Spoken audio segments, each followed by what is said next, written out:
नमस्कार दोस्तों, स्वागत है आपका हमारे YouTube चैनल द मास्टर की ऑफ जनरल नॉलेज में। दोस्तों आज हम कक्षा 10 भूगोल एनसीईआरटी का जो चैप्टर चल रहा था अध्याय 3 जल संसाधन का ये पार्ट 2 है। इसमें हम जल स्रोतों के बारे में पढ़ेंगे कि आखिरकार जल स्रोत होते क्या हैं, कहां कहां से हमें जल प्राप्त होता है और कैसे कैसे हम उसका यूज करते हैं। इन सब चीजों के बारे में इस भाग में हम लोग पढ़ेंगे। तो सबसे पहले बात करते हैं जल स्रोतों की। तो जल की उपलब्धता के आधार पर जो है जल संसाधनों को 3 भागों में बांटा गया है। जल संसाधन, जल को भी हम या हमारी आवश्यकताओं की पूर्ति जल से होती है, तो जल भी एक प्रकार का संसाधन है। इसलिए जल संसाधन अगर है तो उसको बांटा भी जाना है। तो जल संसाधन को 3 प्रकार के स्रोतों में बांटा गया है। अगर हम बात करें पहले स्रोत की तो उसे कहते हैं महासागरीय जल। महासागरीय जल, महासागरों में जो जल पाया जाता है उसे महासागरीय जल कहते हैं। अगर महासागर की बात करें तो क्या है, ज्योमंडल का एक अभिन्न अंग है। महासागर जो है वो ज्योमंडल का एक अभिन्न अंग है। अब ये ज्योमंडल का अभिन्न अंग क्या है, क्योंकि बहुत सारी स्पीसीज जो है, बहुत सारी जातियां जो है वो तो धरातल पे रहती हैं, यानी पृथ्वी पर रहती हैं और स्थल पर रहती हैं, लेकिन बहुत सारी जातियां क्या हैं, महासागरों में रहती हैं। इसलिए महासागर भी क्या है, एक ज्योमंडल का अभिन्न अंग है जो कि मानव जीवन के लिए अनेक प्रकार से उपयोगी है। कैसे उपयोगी है तो वो हम आगे धीरे धीरे करके पढ़ेंगे, लेकिन अभी इतना जान लेते हैं कि मानव जीवन के लिए बहुत अनेक प्रकार से उपयोगी है। अगर हम जैसे महासागर के अंदर कैसे उपयोगी है थोड़ा सा जान लेते हैं, तो अनेक प्रकार के जो नवीकरणीय और अनवीकरणीय संसाधन हैं वो कहां महासागर में उपलब्ध है। अनवीकरणीय या नवीकरणीय संसाधन क्या हुए, जैसे जल हो गया वो नवीकरणीय संसाधन हो गया मानव के लिए। अनवीकरणीय संसाधन वहां से निकलने वाले जो खनिज हैं या जो पेट्रोलियम है, महासागर के अंदर से पेट्रोलियम भी निकलता है, तो वहां से निकलने वाले जो पेट्रोलियम है वो अनवीकरणीय संसाधन होंगे। तो इस प्रकार अनेक प्रकार से नवीकरणीय और अनवीकरणीय संसाधन कहां है, महासागरों में उपलब्ध हैं। अब महासागर के अंतर्गत ये नहीं महासागरों में पाया जाने वाला जल ही आता है।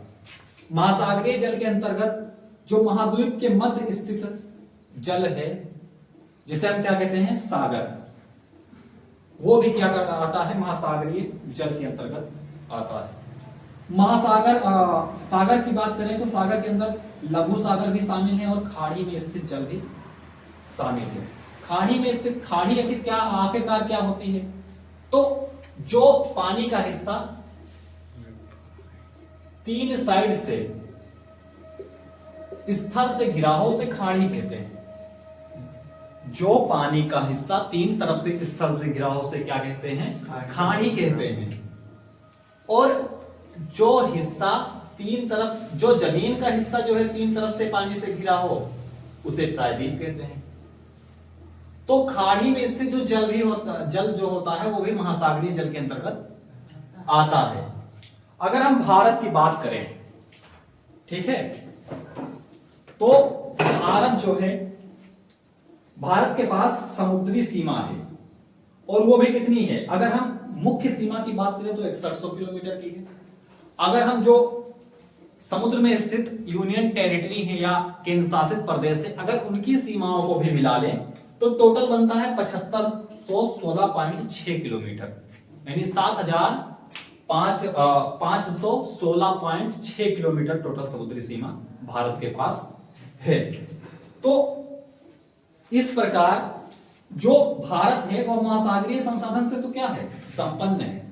भारत के पास महासागरीय संसाधन की कमी नहीं है, लेकिन कुछ देश ऐसे भी हैं जिनके पास ये संसाधन उपलब्ध नहीं है। जैसे कि बात करें अफगानिस्तान के पास, तो अफगानिस्तान चारों ओर भूमि से घिरा हुआ है, तो उसके पास महासागरीय संसाधन या जल संसाधन ज्यादा नहीं है। महासागरीय जो जल है उसके पास नहीं है, तो कह सकते हैं महासागरीय संसाधन से क्या है, अफगानिस्तान वंचित है, यानी उसके पास महासागरीय संसाधन नहीं है। और ऐसे जिनके पास महासागरीय संसाधन नहीं होते, चारों ओर भूमि से घिरे होते हैं, उन्हें बोलते हैं land lock country. Land lock country बोलते हैं, ठीक है। अब जो समुद्रों में पानी है वो तो खारा पानी है, पीने योग्य नहीं होता है।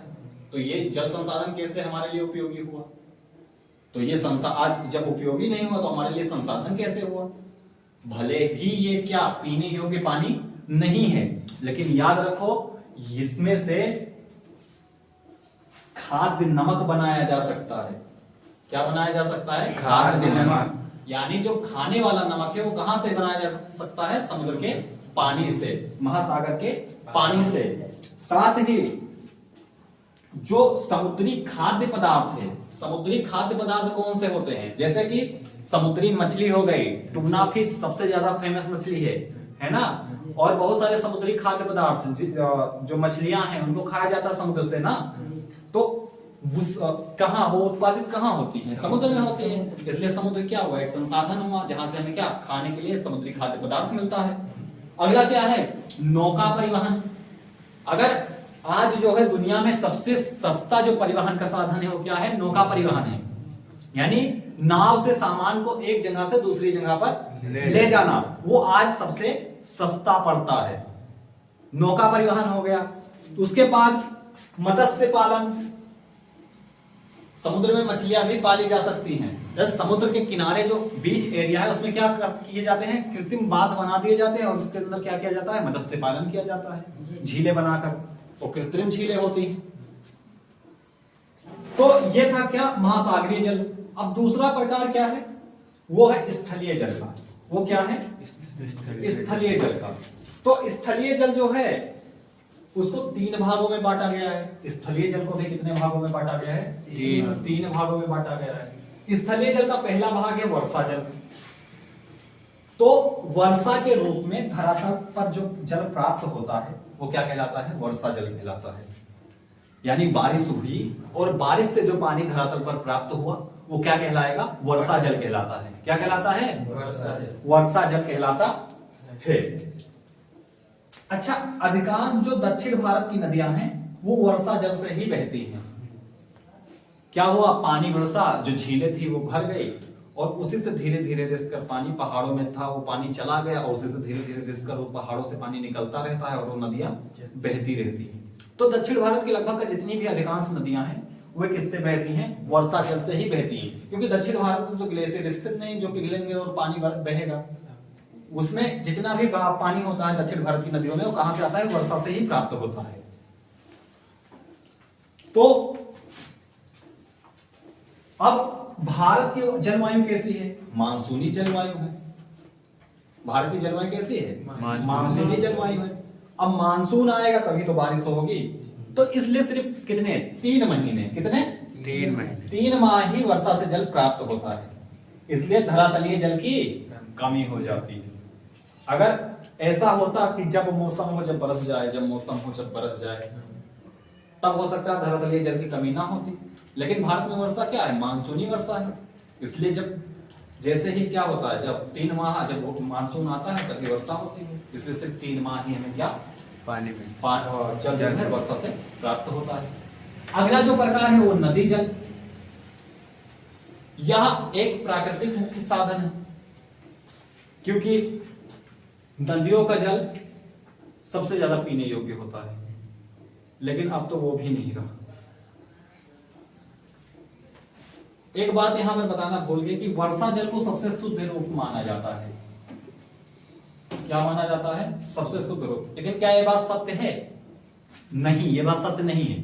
क्योंकि अब पहले माना जाता था, क्योंकि पहले इतना प्रदूषण नहीं था। अब क्या होता है, जैसे ही जो पानी है वो वाष्पित होता है ना, और साथ ही जो फैक्ट्रियां चलती हैं उसमें से जहरीला धुआं, उसके साथ जो उड़ने वाले जहरीले कण होते हैं वो कहां? वायुमंडल में मिले होते हैं।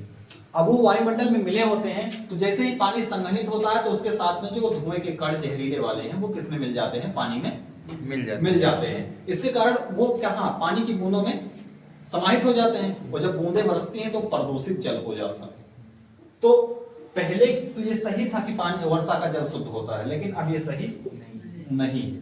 अगला है नदी का जल, नदी जल है ना, इसके बारे में बता रहे थे तुम लोगों को। तो भारत में क्या है, प्रचुर मात्रा में नदियां, लगभग भारत में 200 से ज्यादा नदियां हैं। कितनी हैं? 200 से 200 से ज्यादा नदियां हैं। अब ये नदियां हैं तो ये भी क्या है, एक जल संसाधन का स्रोत है। क्या है? जल संसाधन का स्रोत है। अब इनका उपयोग हम कैसे कर सकते हैं, इनका उपयोग कैसे कर सकते हैं इसके बारे में हम जानेंगे। तो इनका उपयोग हम बांध बनाकर कर सकते हैं। बांध बनाएंगे तो कई सारे उपयोग हो जाएंगे इसमें। इसलिए जब नदियों पर बांध बनाया जाता है तो उसे बोलते हैं नदी घाटी बहुउद्देशीय परियोजनाएं। क्या बोलते हैं? नदी घाटी बहुउद्देशीय परियोजनाएं। अब जब बांध बनाएंगे तो कितने प्रकार में यूज आएगा इसके बारे में हम पढ़ लेते हैं, ठीक है। तो सबसे पहले अगर हम बांध बनाएंगे तो हमसे क्या हो, विद्युत उत्पादित होगी। क्या? बांध से क्या होगी? विद्युत उत्पादित होगी, ठीक है। इसके लिए अब जब विद्युत उत्पादित होगी तो ये विद्युत क्या है, बहुत सारे फैक्ट्रियों में जाएगी, बहुत सारे उद्योगों में जाएगी और बहुत सारे घरों में जाएगी, घरों को रोशन करेगी। तो ये क्या होगी, इससे आप फैक्ट्रियों में जाएगी तो निर्माण कार्य बढ़ेगा, ट्रेनें इससे चलेंगी इस विद्युत से। तो पहला तो हो गया क्या, विद्युत उत्पादन कर सकते हैं। अब दूसरा क्या है, सिंचाई कर सकते हैं। क्या कर सकते हैं? सिंचाई। अब सिंचाई जैसे हमने यहां पर देख लो, ये नदी बह रही थी और हमने यहां पर बांध बना दिया, ठीक। अब यहां पर जलाशय एक बन गया। क्या हो गया? जलाशय बन गया। ये हमने यहां पर बांध बनाया था और यहां पर क्या हो गया, जलाशय उत्पन्न हो गया। अब यहां से हम नहरें निकाल देंगे। क्या? नहरें निकाल देंगे। अब ये नहरें बहुत सारे भूमि के भाग को क्या करेंगी, सिंचित करेंगी। क्या करेंगी? सिंचित करेंगे। अब जब सिंचित करेंगे तो क्या होगा, कृषि उत्पादन बढ़ेगा। कृषि उत्पादन बढ़ेगा तो भारत का क्या होगा, आर्थिक विकास होगा। वहां के लोगों का क्या होगा, आर्थिक विकास होगा। साथ ही ये जो जलाशय बना था इसमें क्या, मत्स्य पालन किया जा सकता है। और आसपास के इलाकों में क्या बनाया जा सकता है, तालाब या पोखरण बनाए जा सकते हैं। इसका पानी क्या करें, इन तालाबों को दे दें, तालाब में पानी हो जाएगी। यहां पर भी मत्स्य पालन और सिंचाई का काम किया जा सकता है।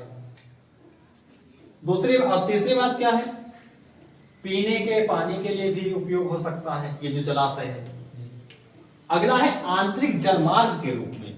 ये सबसे ज्यादा नदियों के लिए इंपॉर्टेंट हो जाता है, क्योंकि हमने क्या बताया, परिवहन का सबसे सस्ता साधन क्या है, जलमार्ग है ना।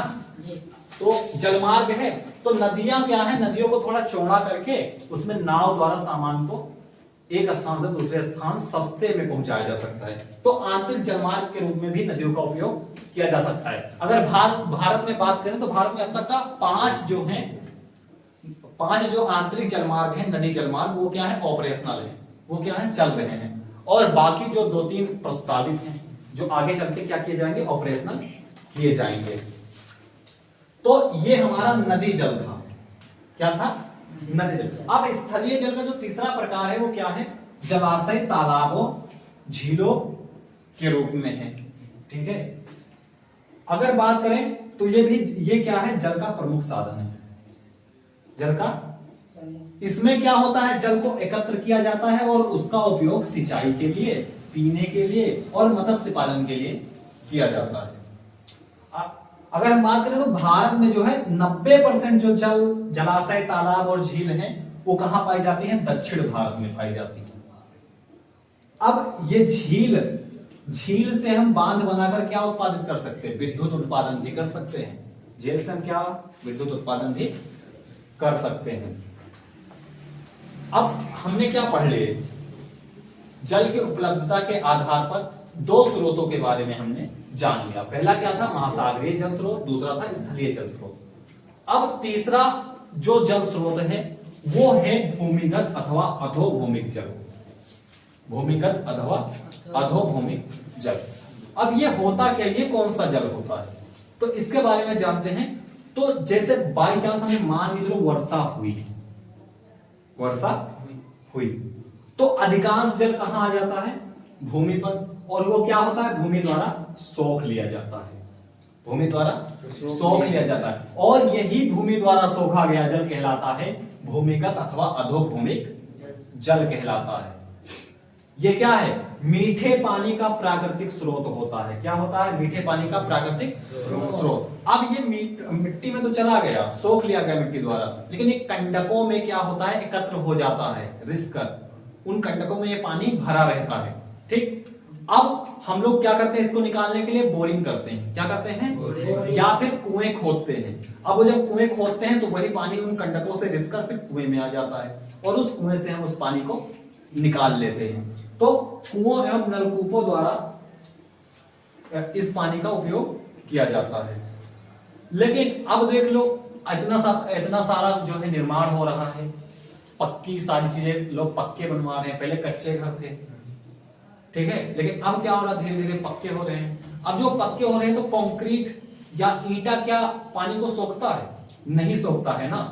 अब वो नहीं सोखता है तो पानी वो बहकर कहां चला जाता है? नदियों में चला जाता है और भूमि द्वारा सोखा नहीं जाता है। इसलिए क्या हो रहा है, भूमि के सोखने की क्षमता क्या रही है? घट रही है। लेकिन अब जनसंख्या बढ़ रही है। क्या हो रहा है? जनसंख्या बढ़ रही है। अब जब जनसंख्या बढ़ेगी तो पानी की खपत बढ़ेगी और जहां पर नदियां नहीं है वहां पर जल का स्रोत क्या है? भूमिगत जल है। अब वो भूमिगत जल लगातार क्या हो रहा है? निकलता जा रहा है, जिससे क्या हो रहा है? वाटर लेवल घट रहा है। अगर हम बात करें तो 2050 तक लगभग का 90% जल, जो भूमिगत जल है, वो खत्म हो जाएगा। अब बात करते हैं हम जल दुर्लभता की। जल दुर्लभता, आखिर जल दुर्लभता होती क्या है ना? तो ध्यान रखो, दुर्लभता मांग में कमी। दुर्लभता से इतना याद रखो, मांग में कमी। मांग अधिक, कमी मतलब मांग ज्यादा जो है, या पूर्ति कम। मांग ज्यादा, पूर्ति कम, ये क्या कहलाता है? दुर्लभता कहलाती है। तो मांग की तुलना में मात्रा का क्या होना? कम होना, जल दुर्लभता कहलाता है। यानी जल की मांग जितनी है उसकी उपलब्धता या मात्रा उतनी ही कम है, इसलिए इसको क्या कहते हैं? जल दुर्लभता। कहीं कहीं पर, है ना, कभी कभी क्या होता है, जल की इतनी दुर्लभता हो जाती है कि वहां का जो प्राकृतिक तंत्र है वो भी काम नहीं कर पाता है, इसलिए वहां का इकोसिस्टम क्या होता है? जल के अभाव में खत्म हो जाता है। जैसे एक तालाब की बात करें, तालाब का एक इकोसिस्टम है अपना ना, उसमें मेढक, मछलियां, कीट पतंगे, जो वहां की उगने वाली वनस्पति है, वो सब मिलकर एक इकोसिस्टम वहां का बना रखे हैं ना। लेकिन क्या हुआ, जल की दुर्लभता के कारण वहां का जल क्या होगा? सूखता चला गया और इतनी कमी हो गई कि उन वनस्पतियों, जीवों और मछलियों के लिए पानी वहां पर नहीं बचा और वो क्या हुआ? इकोसिस्टम धीरे धीरे, पारिस्थितिकी तंत्र धीरे धीरे समाप्त हो गया। इसी को क्या बोलते हैं? जल दुर्लभता, है ना। यानी जल दुर्लभता क्या कहलाता है? मांग में अधिकता और मात्रा में कमी। मांग में अधिकता और मात्रा में कमी क्या कहलाता है? जल दुर्लभता कहलाती है। ठीक है, इतना समझ में आया? ठीक है, अभी तक हम लोगों ने जल की दुर्लभता के बारे में पढ़ा है। अब आगे देखेंगे जल की दुर्लभता के कारण क्या है, क्यों जल की इतनी कमी आ रही, तो इसके कुछ कारण भी हैं, तो इसी के बारे में हम पढ़ते हैं। सबसे पहले जल की कमी के कारण में पढ़ते हैं कि जल की दुर्लभता कहते कब है, कब होती है जल की दुर्लभता। तो एक जो है भूवैज्ञानिक है, उनका नाम है फाल्कन मार्क, जो कहाँ के हैं? स्वीडन के। फाल्कन मार्क ने बताया कि कब कहते हैं जल की दुर्लभता। तो इनके अनुसार जो था, जब प्रत्येक व्यक्ति को प्रतिवर्ष कितना 1000 से 1600 घन मीटर जो है के बीच ही जल उपलब्धता क्या कहलाती है? जल की दुर्लभता या जल की कमी कहलाती है। कितना जल हो? 1000 से 1600 घन मीटर जल प्रत्येक व्यक्ति को अगर प्रतिवर्ष मिल रहा है तो क्या है? जल की दुर्लभता या जल की कमी है।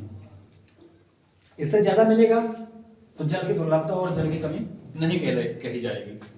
लेकिन अगर 1000 से 1600 ही मिल रहा है तो क्या है? जल की दुर्लभता या जल की कमी मानी जाएगी। ये किसके अनुसार है?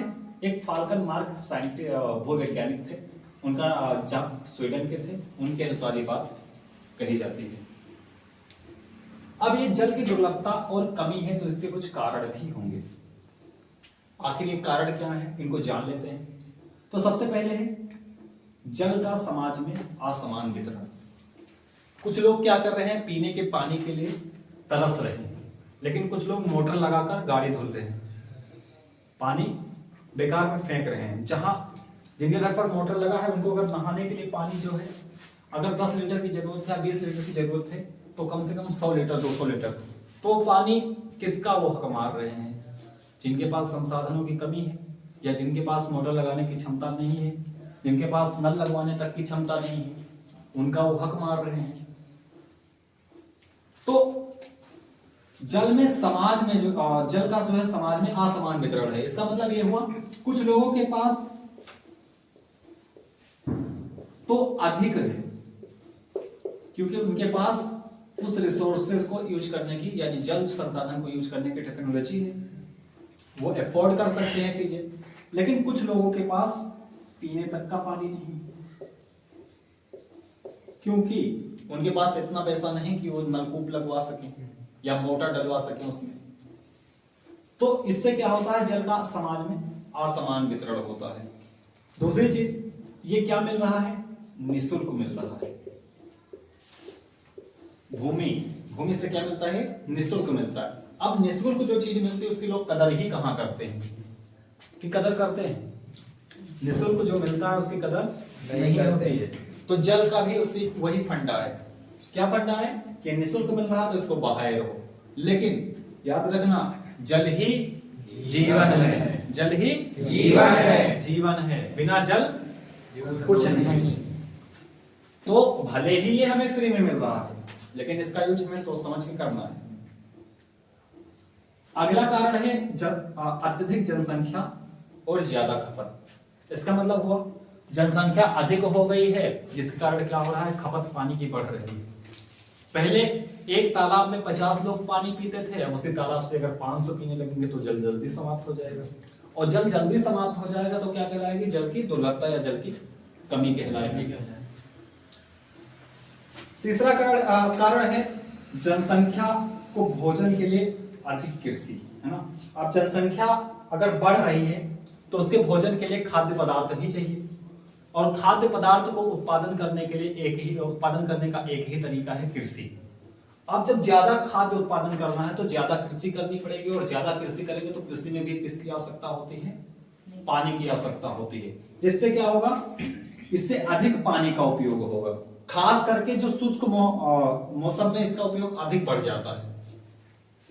बारिश में जो है, वसंत में या बारिश में तो इनका उपयोग, या ठंडी में इनका उपयोग थोड़ा कम रहता है, लेकिन गर्मियों में इनका उपयोग अत्यधिक बढ़ जाता है क्योंकि फसलों की सिंचाई ज्यादा करनी पड़ती है। अगला है, अब जब उसके बाद में अगला जो कारण है वो शहरीकरण और औद्योगिकरण है। शहरों में जो बिल्डिंगें होती हैं वो बहुत, समझ लो, मोटर लगाकर पानी पीती है, क्योंकि उनको ठंडा रखने के लिए उनका जो कूलिंग सिस्टम है वो किस पर? पानी से ही काम करता है। पानी को ठंडा करके भेजा जाता है। तो वो क्या करती है? वो भी पानी पीती है जो बिल्डिंग है। इससे किसकी? पानी या जल की खपत बढ़ती है। औद्योगिकरण, उद्योगों में भी पानी की आवश्यकता होती है। रोजागांव चीनी मिल एक गंदा नाला बह रहा है ना, तो उसमें भी पानी की खपत होती है। प्लस पानी की खपत में के साथ में जो पन बिजली है इसकी भी खपत होती है उद्योगों में। अब उद्योग अगर ज्यादा लगे हैं तो जो डैम बनाए गए हैं, डैम के बाद पहले जो जलाशय बन गए हैं, अब जब बिजली की खपत ज्यादा होगी तो वहां से ज्यादा बिजली उत्पादन भी करना पड़ेगा। अब ज्यादा बिजली उत्पादन करने के लिए हमें ज्यादा पानी डैम से छोड़ना पड़ेगा, और ज्यादा पानी छोड़ेंगे तो जलाशय जल्दी समाप्त हो जाएंगे, जिससे फिर क्या आ जाएगी? जल की दुर्लभता या कमी आ जाएगी। और एक और कारण है, वो है जल प्रदूषण। ये अगर हम कहेंगे तो यही मेन कारण है। क्या है? मेन कारण है। क्यों मेन कारण है? क्योंकि जल तो बहुत है, जल संसाधन की कमी ज्यादा नहीं है, कुछ खास जगहों पर जल संसाधन की कमी है, लेकिन लोगों ने क्या किया है? इन संसाधनों को प्रदूषित कर रखा है। अभी अपने गांव के पोखर या तालाब की बात करें तो सारे लोग सारे लोगों की नालियां कहां जा रही है? उसी तालाब में जा रही है। अगर उस तालाब को स्वच्छ रखते, उसको संरक्षित रखते, तो क्या उसका पानी नहीं पीने योग्य था? लेकिन लोगों ने क्या किया? उसी में नालियां, कूड़ा करकट जितना है उसी तालाब में जा रहा है। उसको क्या किया? एकदम से पाट दिए हैं तालाब को। तो और उस तालाब में जो पानी है वो तो पीने योग्य, क्या उसमें जानवर भी ना पानी पी, इस योग्य हो गया है। तो जल प्रदूषण भी एक कारण है किसका, जल दुर्लभता या कमी का। अब ये प्रदूषण होता कैसे, तो अपशिष्ट पदार्थों द्वारा, रसायनों द्वारा, कीटनाशकों द्वारा, गंदी नालियों का जलाशयों में छोड़ देना, या रासायनिक उर्वरकों का इस्तेमाल करना खेतों में, जिससे वो घुलकर पानी के साथ जब बारिश होती है किसमें चले जाते हैं, जलाशयों में चले जाते हैं, जिस कारण वो जलाशय क्या हो जाते हैं, प्रदूषित हो जाते हैं। एक संस्था है जिसका नाम क्या है, द सिटीजन फिफ्थ, है ना, उसने एक रिपोर्ट प्रकाशित की जिसका नाम था the citizen fifth report, CSE। ये कब प्रकाशित हुई, 1999। इस रिपोर्ट में बताया गया कि जो बड़ी नदियां हैं जैसे कि गंगा, यमुना, वो अब शुद्ध नहीं रही, उसमें भी जो उद्योगों का कचरा था वो बहुत भारी मात्रा में डाला गया, जो गंदा पानी था वो बहुत भारी मात्रा में डाला गया, जिसके कारण वो नदियां भी क्या हो चुकी हैं, प्रदूषित हो चुकी हैं। क्या हो चुकी हैं, प्रदूषित हो चुकी हैं। और जो छोटी नदियां हैं उनकी तो बात ही न कर, वो तो बिल्कुल किसमें, जहरीली धाराओं में ही परिवर्तित हो गई। तो ये कारण थे किसके, जल की कमी के कारण। अब ऐसा क्या करें कि ये कमी दूर हो सके, तो इसका एक ही उपाय है। क्या उपाय है, वो है जल प्रबंधन। अगर हम सही तरीके से जल का प्रबंधन कर लें तो ये इस कमी को दूर किया जा सकता है। तो जल प्रबंधन यानी जल को सही तरीके से प्रबंधित करता है, मैनेज करना, जल को सही तरीके से मैनेज करना, वही क्या कहलाता है, जल प्रबंधन कहलाता है। ऐसा नहीं है जल प्रबंधन आज की ही सोच है, प्राचीन भारत यानी बहुत पहले ही इसके बारे में बहुत काम होता था। जल की कमी को कम करने के लिए अनेक प्रकारों से जल संरक्षित किया जाता था, जिससे क्या हो, जल संसाधन की जो दुर्लभता है या कमी है उसको दूर किया जा सके। और यही क्या कहलाता था, जल संसाधन का प्रबंधन कहलाता था। क्या कहलाता था। और इसी तरह आधुनिक भारत में भी इस समस्या को कम करने के लिए जो बहुउद्देशीय नदी परियोजनाएं हैं, इनको क्या किया गया है, शुरू किया गया है। अब ये बहुउद्देशीय नदी घाटी परियोजनाएं क्या होती हैं, नदी परियोजनाएं क्या होती हैं, तो इनको सिर्फ एक उद्देश्य के लिए नहीं बल्कि बहुत सारे उद्देश्यों की पूर्ति के लिए इनको बनाया जाता है, इसलिए इनको क्या कहा जाता है, बहुउद्देशीय नदी परियोजनाएं। क्या कहा जाता है, बहुउद्देशीय नदी परियोजनाएं। भारत के जो पहले प्रधानमंत्री थे पंडित जवाहरलाल नेहरू, इन्होंने ये जो थी बहुउद्देशीय नदी परियोजनाएं, इनको आधुनिक भारत का मंदिर कहा था। क्या कहा था, आधुनिक भारत का मंदिर कहा था। क्यों कहा था, इसका भी कारण था, क्योंकि इससे ग्रामीण अर्थव्यवस्था जो हो गई, क्या ग्रामीण अर्थव्यवस्था, औद्योगिकरण, नगरीय अर्थव्यवस्था, इन सब को क्या मिलता था, लाभ मिलता था। इस कारण इसको क्या कहा गया, आधुनिक भारत का मंदिर। किसको, बहुउद्देशीय नदी परियोजनाओं को। अब ग्रामीण अर्थव्यवस्था जैसे कोई नदी, जो बहुउद्देशीय नदी परियोजना है वो शुरू की गई, वहां पर जो सिंचाई था उससे गांवों को लाभ हुआ, जो बिजली बनी उससे शहरों और उद्योगों को लाभ हुआ। इस प्रकार ये क्या हुए, आधुनिक भारत के मंदिर हुए। अब हम देखेंगे स्वतंत्रता के बाद पर भी इन पर क्या हुआ, बहुत काम हुआ। स्वतंत्रता के बाद लगभग इन पर काम शुरू हो गया था।